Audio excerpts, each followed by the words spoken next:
Okay, हम लोग cover करेंगे कैरोटिड ट्रायंगल। तो कैरोटिड ट्रायंगल की बाउंड्रीज क्या हैं?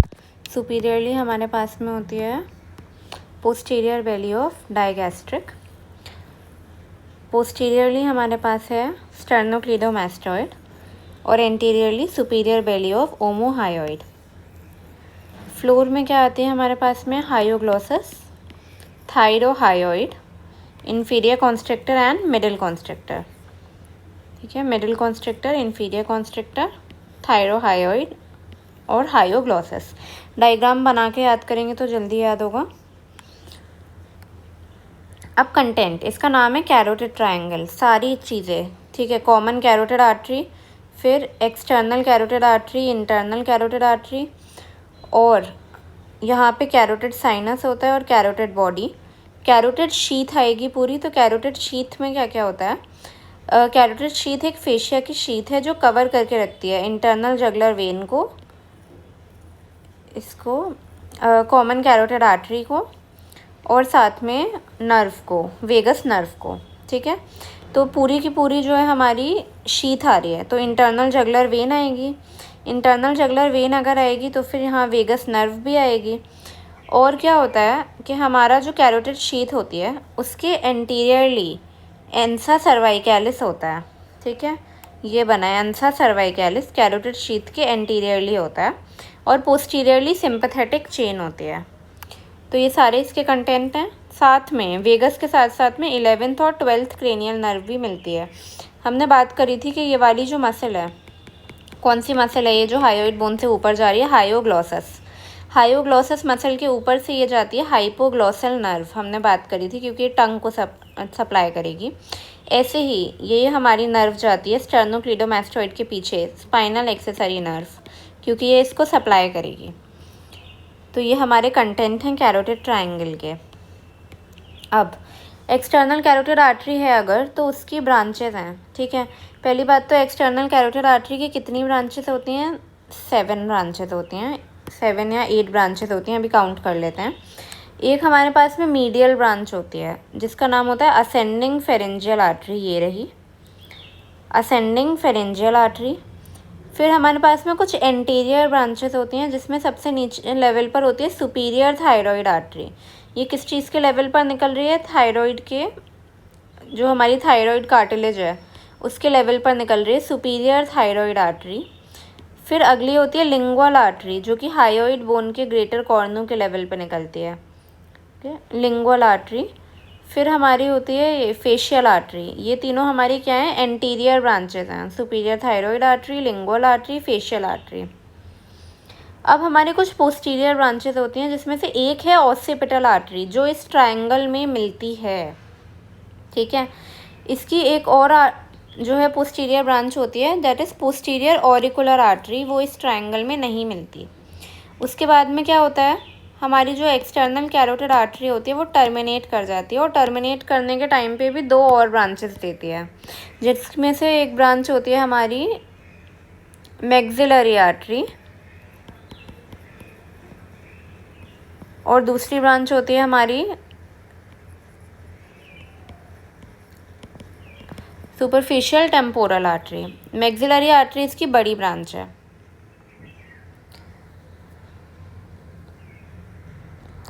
वेगस नर्व की भी ब्रांच है। अब ये क्यों बता रही हूँ? क्योंकि फेरिंग्स और लैरिंग्स में आपको ये नर्व सप्लाई याद करनी होगी कि वेगस नर्व की एक फेरेंजियल ब्रांच होती है, एक सुपीरियर लेरेंजियल नर्व है। ठीक है, फेरेंजियल ब्रांच भी वेगस नर्व से आती है, सुपीरियर लेरेंजियल नर्व भी आती है, जो आगे जाके डिवाइड कर जाती है एक्सटर्नल और इंटरनल लेरेंजियल नर्व में, जिनकी सप्लाई अलग अलग है। आगे के टॉपिक्स में पढ़ना है, फिलहाल अभी यहाँ पे ये याद करना है कि ये वेगस नर्व की ब्रांचेस हैं।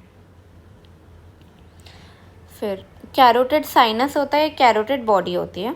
कैरोटिड बॉडी क्या होती है? जहाँ पे कॉमन कैरोटिड आर्टरी का बाइफर्केशन होता है, वहाँ पे एक ओवल स्ट्रक्चर होता है और ये कीमो रिसेप्टर की तरह काम करता है। ठीक है, फिजियोलॉजी में पढ़ी होगी है कैरोटिड बॉडी। अब कीमो रिसेप्टर का क्या मतलब है कि हमारी ब्लड में, ब्लड का pH कितना है, उसमें CO2 कितनी है, O2 कितनी है, इस सब के बेसिस पर ये क्या करेगा? हमारा BP रेगुलेट करेगा। ऐसे ही कैरोटिड साइनस होता है, जो कि हमारा क्या होता है? बैरो रिसेप्टर होता है। ये भी CCA के टर्मिनल एंड पे मिलता है या फिर जहाँ से ICA शुरू होती है, दोनों तरीके से बोल सकते हैं इसको। ये क्या काम करवाता है, ये हमारा बैरो रिसेप्टर है, ब्लड प्रेशर को मेजर करता है। उसके बाद में जो है PO2 PCO2 को मेजर करके हमारा कंट्रोल करता है। अब क्या होता है कि कुछ लोगों में कैरोटिड साइनस हाइपर सेंसिटिविटी होती है। इसमें क्या होता है कि अगर कोई इंसान शर्ट पहना है जिसका कॉलर टाइट है या टाई लगी हुई है और उसने एकदम से अपना सर रोटेट किया तो कैरोटिड साइनस पे प्रेशर पड़ता है, जिसकी वजह से हार्ट रेट स्लो हो जाएगा, क्योंकि हमारा कैरोटिड साइनस एक्टिवेट हो गया। हार्ट रेट स्लो हो जाएगा, BP कम हो जाएगा और सेरेब्रल इस्कीमिया। सेरेब्रल इस्कीमिया का क्या मतलब है कि हमारे ब्रेन तक ब्लड जाना बंद हो गया, जिसकी वजह से क्या हो जाता है, सिंकपी या फेंटिंग, जिसको हम लोग बोलते हैं कैरोटिड साइनस सिंड्रोम। अब अंसा सर्वाइकैलिस क्या है, अंसा सर्वाइकैलिस एक यू शेप्ड का नर्व लूप होता है जो कि मिलता कहाँ पर है, कैरोटिड शीथ की एंटीरियर वॉल पे। ठीक है, अब इसकी दो रूट्स हैं, एक ये वाली रूट सुपीरियर रूट और एक ये वाली root inferior root. Inferior root हमें दिखाई दे रहा है C2 C3 के वेंट्रल रेमस से बन रही है, इसीलिए इसका नाम हमने क्या रखा है, डिसेंडेंस सर्वाइकैलिस। डिसेंडेंस का मतलब है ये डिसेंड कर रही है, सर्वाइकैलिस यानी कि C2 और C3 से बन रही है, सर्वाइकल स्पाइनल नर्व से बन रही है, तो डिसेंडेंस सर्वाइकैलिस। अब हमारी जो हाइपोग्लॉसल नर्व है ना, उसी के साथ में C1 के फाइबर्स आते हैं। ठीक है, C1 के जो फाइबर्स आते हैं वो जो है ऐसे समझो ये इसको ट्रांसपोर्ट की तरह यूज़ करते हैं। हाइपोग्लॉसल नर्व के अंदर ही घुस के C1 के फाइबर आ जाते हैं जो कि अंसा सर्वाइकैलिस की सुपीरियर रूट बना रहे हैं, जिसको हम लोग बोलते हैं डिसेंडेंस हाइपोग्लॉसाई। ये दोनों मिलके एक लूप बना लिया। अब सुपीरियर रूट सप्लाई करती है सुपीरियर बेली ऑफ ओमोहायोइड को, और ये जो लूप बना है डिपेंडेंट लूप, ये सप्लाई करता है फिर स्ट्रैप मसल को, करता है स्टर्नोहायोइड को, स्टर्नोथायरॉइड को और इन्फीरियर बेली ऑफ ओमोहायोइड को। ठीक है, कौन सी स्ट्रैप मसल को ये सप्लाई नहीं कर रहा, थायरोहायोइड, क्योंकि थायरोहायोइड को कौन सप्लाई करते हैं, C1 के फाइबर करते हैं, डायरेक्टली C1 के फाइबर सप्लाई करते हैं, किसे किसे, थायरोहायोइड को और जीनियोहायोइड को। ठीक है, थायरोहायोइड और जीनियोहायोइड को डायरेक्टली C1 के फाइबर्स सप्लाई करेंगे। ये हमने बात कर ली कैरोटिड ट्रायंगल की, एंटीरियर ट्रायंगल्स हमने सारे कर लिया। अगला हम लोग पैरोटिड ग्लैंड पढ़ेंगे। ठीक है, अब पैरोटिड ग्लैंड की पहले तो आपको लोकेशन याद करनी है कि पैरोटिड बेड हम की बाउंड्रीज क्या होती हैं। तो देखो एंटीरियरली हमारे पास में क्या है, रामस है मैंडिबल का, ये दिख रहा है मैंडिबल का रामस है एंटीरियरली। ये जो ग्रे शैडो बनी है ये पैरोटिड की बनी है, इसके एंटीरियरली हमें रामस मिल रहा है मैंडिबल का, और मैंडिबल के रामस में दो मसल लगी हुई होती हैं, लेटरल साइड पर मैसेटर और मीडियली लगी होती है मीडियल टेरिगोइड। इस मसल्स के साथ में याद करना है इसको। पोस्टीरियरली हमें मिलता है मैस्टोइड प्रोसेस, और मैस्टोइड प्रोसेस पे भी लेटरली लगी होती है स्टर्नोक्लीडोमास्टोइड और मीडियली लगी होती है पोस्टीरियर बेली ऑफ डाइगैस्ट्रिक। ठीक, फिर सुपीरियरली हमें मिलता है एक्सटर्नल अकाउस्टिक मियाटिस, और मीडियली यहाँ पर ये देख रहे हो ये हमें मिलता है यहाँ पे स्टाइलोइड प्रोसेस। इसकी भी तीन मसल्स होती हैं। ठीक है, स्टाइलोहायोइड, स्टाइलोग्लॉसस, स्टाइलोफेरेंजियस, तो ये सारी मसल्स के साथ में मिलता है ये। ठीक है, देखो यहाँ पे ज़्यादा क्लियर हो रहा है ये। इसके एंटीरियरली हमें रामस मिला मैंडिबल का, ये रामस हो गया। इसके लेटरली मैसेटर होती है, मीडियली हमारी मीडियल टेरिगोइड होती है। पोस्टीरियरली हमें मिलता है मैस्टोइड प्रोसेस, जिसके लेटरली होती है स्टर्नोक्लीडोमास्टोइड और मीडियली होती है posterior belly of digastric. Medially हमें मिलता है स्टाइलोइड प्रोसेस, जहाँ पे स्टाइलोफेरेंजियस, स्टाइलोग्लॉसस और स्टाइलोहायोइड मिलती है। ठीक है, अब पैरोटिड का क्या है कि इसकी पहले एक्सटर्नल सरफेस देख लेते हैं यहाँ से। ठीक है, कि इसमें हमारे पास में तीन बॉर्डर हैं, एक तो मीडियल बॉर्डर है जो कि ये मार्क्ड है, एक इसका ये पोस्टीरियर बॉर्डर है और ये एंटीरियर बॉर्डर है। क्लियर हो गया? ये मीडियल बॉर्डर हो गया, ये इसका पोस्टीरियर बॉर्डर हो गया, ये इसका एंटीरियर बॉर्डर हो गया। अब इसके 3 बॉर्डर हैं और 4 सरफेस है, ठीक है। तो ये वाली सरफेस कौन सी होगी हमारी? सुपरफिशियल सरफेस बोलते हैं इसको, या फिर लैटरल सरफेस। ये वाली सरफेस जो मीडियल बॉर्डर और एंटीरियर बॉर्डर के बीच में है, ये क्या कहलाएगी? Antero medial surface. और ये क्या कहलाएगी? Postero medial surface. तो अब हम देख सकते हैं एंटीरियो मीडियल सरफेस किससे रिलेटेड है? रामस ऑफ मैंडिबल से और मैसेटर से और मीडियल टेरिगोइड से। पोस्टेरो मीडियल सरफेस किससे रिलेटेड है? मैस्टोइड प्रोसेस से, स्टेर्नोक्लीडोमास्टोइड से, पोस्टीरियर वैली ऑफ डाइगैस्ट्रिक से, स्टाइलोइड प्रोसेस से और स्टाइलोइड की मसल्स से। और साथ में ये जो स्टाइलोइड की मसल्स हैं, ये इसकी सरफेस को सेपरेट करती हैं किससे? इंटरनल कैरोटिड आर्टरी से, इंटरनल जुगुलर वेन से और 9, 10, 11, 12 क्रेनियल नर्व से, ठीक है। एक चौथी सरफेस होती है इसकी सुपीरियर सरफेस या बेस, जो कि अगर ये हमारा जो बना हुआ है पैरोटिड, तो इसकी ऊपर वाली सरफेस की बात कर रही हूँ मैं, बेस है ये। क्लियर हो गया? ठीक है। अब हमारी जो है कौन सी सरफेस से क्या निकलता है उसकी बात करनी है। सुपीरियर सरफेस से याद करना आसान है, सुपरफिशियल टेम्पोरल आर्टरी। ये किसकी ब्रांच है? अभी हमने बात करी एक्सटर्नल कैरोटिड आर्टरी की। सुपरफिशियल टेम्पोरल आर्टरी है, साथ में सुपरफिशियल टेम्पोरल वेन है। और अब टेम्पोरल है तो इससे याद रखेंगे कि ऑरिकुलो टेम्पोरल नर्व है, ये ऊपर जाएगी, इसकी ऑरिकुलर ब्रांच एयर के पास जाएगी, टेम्पोरल ब्रांच टेम्पल में जाएगी। ऑरिकुलो टेम्पोरल नर्व ये हमारा कहाँ से निकल रहा है? बेस से। अब पोस्टीरियर बॉर्डर से क्या निकल रहा है? याद कर लो, पोस्टीरियर और posterior auricular nerve and vessel. इसकी एपेक्स से क्या निकल रहा है?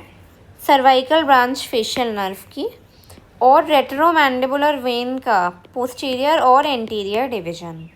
और जिसका एंटीरियर बॉर्डर है, क्या हो रहा है वहाँ पे? सारी टर्मिनल ब्रांचेस फेशियल नर्व की, टेम्पोरल ब्रांच, फिर बीच में ट्रांसवर्स फेशियल आर्टरी आती है, जो कि किसकी ब्रांच है? सुपरफिशियल टेम्पोरल आर्टरी की, जो कि किसकी ब्रांच है? अल्टीमेटली एक्सटर्नल कैरोटिड आर्टरी की। तो टेम्पोरल ब्रांच फेशियल नर्व की, ट्रांसवर्स फेशियल आर्टरी, फिर जाइगोमैटिक ब्रांच, फिर अपर बक्कल। और अपर बक्कल और लोअर बक्कल के बीच में आती है हमारी पैरोटिड डक्ट, फिर मार्जिनल मैंडिबुलर। इतना एंटीरियर बॉर्डर से निकल रहा है। सर्वाइकल ब्रांच कहाँ से आ रही है? एपेक्स से आ रही है। अब पैरोटिड डक्ट करने से पहले इसकी फेशिया देख लेते हैं। पैरोटिड कैप्सूल या शीथ, ये कैसे बनता है? Investing layer of deep cervical fascia से बनता है। हम investing layer of deep cervical fascia के बारे में अब तक क्या क्या देख चुके हैं कि वो ट्राइंगल्स का रूफ बनाती है, पोस्टीरियर ट्राइंगल का, एंटीरियर ट्राइंगल का। और हमने क्या देखा था कि हमारी जो डाइगैस्ट्रिक मसल होती है उसका इंटरमीडिएट टेंडन होता है, वो उसका बना हुआ होता है जो उसे हायोइड से कनेक्ट करता है। सिमिलरली हमारा एक इंटरमीडिएट टेंडन होता है ओमोहायोइड मसल का, वो भी जो है कनेक्टेड होता है हमारा investing layer of deep cervical fascia से। अब हम देख रहे हैं कि पैरोटिड कैप्सूल हमारा investing layer of deep cervical fascia से बना है। ये आकर 2 पार्ट में स्प्लिट हो जाती है, एक डीप लमाइना और एक सुपरफिशियल लमाइना। जो सुपरफिशियल लमाइना होता है वो थिक होता है और अनयील्डिंग होता है, और ये जाके अटैच होता है जाइगोमैटिक आर्च पे। ये क्या करता है? जो मैसेटर होती है, मैसेटर का एपीमाइसियम, मसल के ऊपर जो एपीमाइसियम की लेयर है, मैसेटर के एपीमाइसियम से फ्यूज़ करती है और हमारा पेरिटिडोमैसेटेरिक फेशिया बनाती है, जो कि एकदम थिक और अनयील्डिंग है। क्या मतलब है इस बात का? कि एकदम टाइट है और बिल्कुल जगह नहीं छोड़ता। अगर हमें इन्फेक्शन हो रहा है पैरोटिड में, स्वेलिंग हो रही है, तो क्या होगा? हमारा बहुत ज़्यादा पेनफुल होती है इसकी स्वेलिंग पैरोटिड की। पैरोटिड का इन्फेक्शन जो कि मम्प्स में होता है, वो बहुत ज़्यादा पेनफुल होता है। और क्यों होता है ऐसा? क्योंकि अनयील्डिंग नेचर है फेशिया का, कहीं और स्पेस नहीं मिलता जाने का, एकदम कस जाता है। जैसे इन्फेक्शन हुआ, स्वेलिंग हुई, एकदम टाइट हो गई वो चीज़ और आपके दर्द होने लगता है, ठीक है। फिर डीप लमाइना जो होता है हमारा, वो थिन होता है, वो अटैच होता है टिम्पैनिक प्लेट से और स्टाइलोइड प्रोसेस से। इसको क्या बोलते हैं हम लोग? Stylomandibular ligament. क्यों कहते हैं ऐसा? क्योंकि ये पैरोटिड ग्लैंड को और सबमैंडिबुलर ग्लैंड को सेपरेट करता है। Stylomandibular ligament. पैरोटिड डक्ट का कोर्स बहुत इम्पोर्टेंट है, 5 सेंटीमीटर लॉन्ग है, एंटीरियर बॉर्डर से निकलती है, हमें पता है। ओपन कहाँ पे होती है ये? वेस्टिब्यूल में माउथ के, ठीक है, वेस्टिब्यूल में माउथ के और सेकंड अपर मोलर टीथ के पास, ठीक है, in the vestibule of mouth opposite second upper molar tooth. Course कैसा है इसका? ये 3 जगह पे बेंड करती है। पहले ये क्या करती है कि ग्लैंड से निकलेगी, मैसेटर पे जाएगी, फॉरवर्ड होगी मैसेटर पर, उसके बाद में ये एक बेंड लेगी, ठीक है। पहला इसका बेंड होता है अंदर की तरफ, इनवर्ड। उसके बाद में 3 चीज़ों को क्रॉस करती है, पता होनी चाहिए कौन सी? Buccal pad of fat, buccopharyngeal fascia और बक्सिनेटर मसल। ऐसे करने के बाद ये एक और बेंड लेगी, ठीक है, ये एक और बेंड लेगी हमारी और फिर रन करेगी म्यूकोसा और बक्सिनेटर के बीच में। फिर फाइनली ये बेंड लेगी मीडियली बेंड लेगी और उसके बाद में जो है वेस्टिब्यूल ऑफ माउथ में ओपन हो जाएगी। ये इसका कोर्स है। नर्व सप्लाई इसकी क्यों इम्पोर्टेंट है? क्योंकि यहाँ पे ओटिक गैंग्लिया के बारे में हम देखेंगे कि ओटिक गैंग्लियन क्या होता है। देखो, गैंग्लियन क्या है? एक ऐसा एंटिटी है जहाँ पे सारे नर्व फाइबर्स आके इकट्ठे होते हैं। अब ओटिक गैंग्लियन में क्या हो रहा है पर्टिकुलरली कि हमारी जो पहली बात तो 3 टाइप की सप्लाई है, पैरासिम्पैथेटिक, सिम्पैथेटिक और सेंसरी। पैरासिम्पैथेटिक सप्लाई हमारी कौन दे रही है? इसकी सारी ही सप्लाई ऑरिकुलोटेम्पोरल नर्व प्रोवाइड कर रही है। ये शॉर्ट आंसर है, ठीक है। अब पूरा कोर्स क्या है कि हमारा पॉन्स में एक इन्फीरियर सलाइवेटरी न्यूक्लियस होता है जहाँ से ग्लोसोफेरेंजियल नर्व निकलेगी। ग्लोसोफेरेंजियल नर्व की फिर एक टिम्पैनिक ब्रांच होती है जिसका नाम होता है जेकबसन्स नर्व। पता होना चाहिए जेकबसन्स नर्व क्या होती है? Tympanic branch of glossopharyngeal nerve, ठीक है। ये हमारी नर्व जाएगी टिम्पैनिक प्लेक्सस में। टिम्पैनिक प्लेक्सस से आएगी लेसर पेट्रोसल नर्व जो कि हमारी घुसेगी ओटिक गैंग्लिया में। अब ये ओटिक गैंग्लियन में रिले करेगी, ठीक है, याद रखना है। पैरासिम्पैथेटिक फाइबर्स होते हैं जो कि गैंग्लियन में रिले करते हैं, ओटिक गैंग्लियन में रिले करेगी। फिर ये वाले फाइबर्स घुस जाएंगे ऑरिकुलोटेम्पोरल नर्व में और ये ऑरिकुलोटेम्पोरल नर्व हमारे पैरोटिड ग्लैंड को पैरासिम्पैथेटिक सप्लाई दे देगी।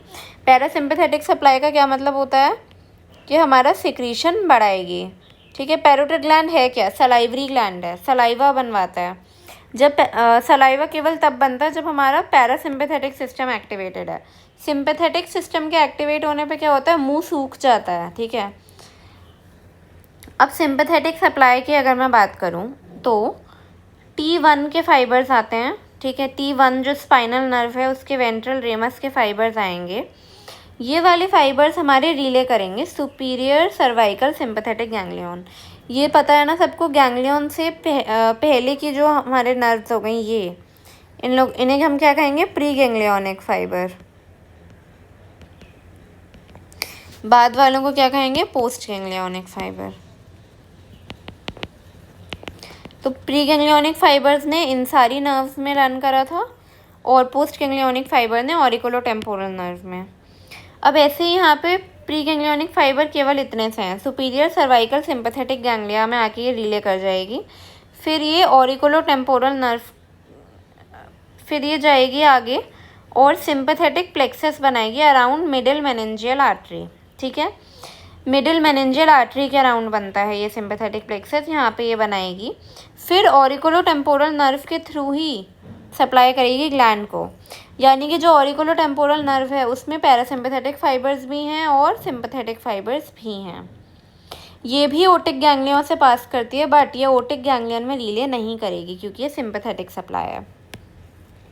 सेंसरी सप्लाई भी ऑरिकुलोटेम्पोरल नर्व ही देती है। तो अब हमें पता है ऑरिकुलोटेम्पोरल नर्व के पास में क्या क्या हैं?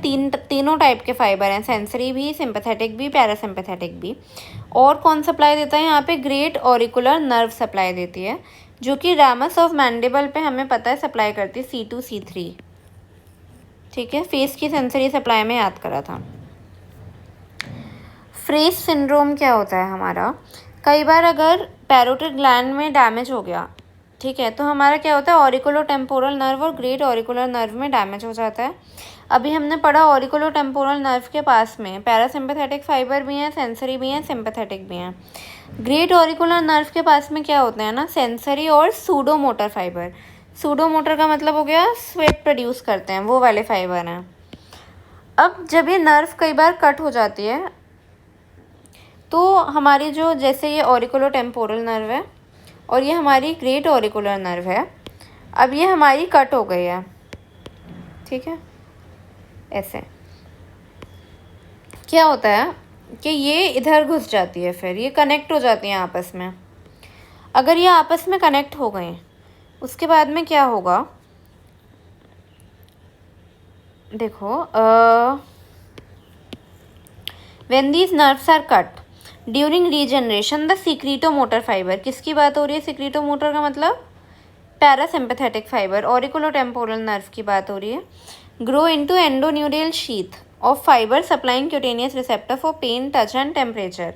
और ये कहाँ घुस रही है, एंडोन्यूरियल शीथ में घुस रही है उन फाइबर्स की जो कि पेन, टच और टेम्परेचर को सप्लाई करते हैं। And sympathetic fibre supplying sweat gland and blood vessel, ठीक है। अब कौन सी नर्व की बात हो रही है, ग्रेट ऑरिकुलर नर्व की, कि ऑरिकुलो टेम्पोरल नर्व के फाइबर कहाँ घुस गए, हमारे ग्रेट ऑरिकुलर नर्व में। तो अब हमारा अगर सलाइवेशन हो रहा है तो उसके साथ में क्या होने लगता है, हाइपर एस्थीशिया। हाइपर एस्थीशिया का मतलब क्या हुआ, बहुत ज़्यादा पेन होने लगता है, स्वेटिंग होने लगेगी और फ्लशिंग, क्योंकि ग्रेट ऑरिकुलर नर्व एक्टिवेट हो गई है इसलिए। तो अगर कोई इंसान खा रहा है, ठीक है, यानी कि ऑरिकुलो टेम्पोरल नर्व के सिक्रीटोमोटर फाइबर को काम करना है, तो साथ में ग्रेट ऑरिकुलर नर्व भी एक्टिवेट हो जाएगी। जो इप्सिलेटरल चीक है हमारा, वो रेड, हॉट और पेनफुल हो जाएगा और साथ में वहाँ पे स्वेलिंग होगी। इसी तरीके से अगर कोई इंसान शेव कर रहा है तो भी हमारा एयर के आगे बहुत ज़्यादा पेन फील होगा हमें। ये क्या है, हमारा फ्रेज सिंड्रोम। अब फेशियल नर्व की एक्स्ट्रा क्रेनियल ब्रांचेस कौन सी हैं। जब फेशियल नर्व निकलती है स्टाइलोमास्टोइड फोरामेन से तो पोस्टीरियर ऑरिकुलर नर्व देती है, और हमने पढ़ा है पोस्टीरियर ऑरिकुलर नर्व किसे सप्लाई करती है, ऑसिपिटो फ्रंटालिस मसल में, ऑसिपिटालिस बेली ऑफ ऑसिपिटालिस मसल को। फिर एक देती है branch to the posterior belly of digastric, और यही वाली ब्रांच हमारी सप्लाई करती है स्टाइलोहायोइड को, ठीक है। फिर टर्मिनल ब्रांचेस इसकी पांचों हमें पता है कौन सी होती हैं।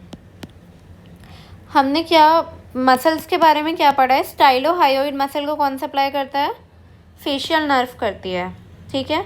और यही facial nerve posterior belly of digastric को भी सप्लाई करती है।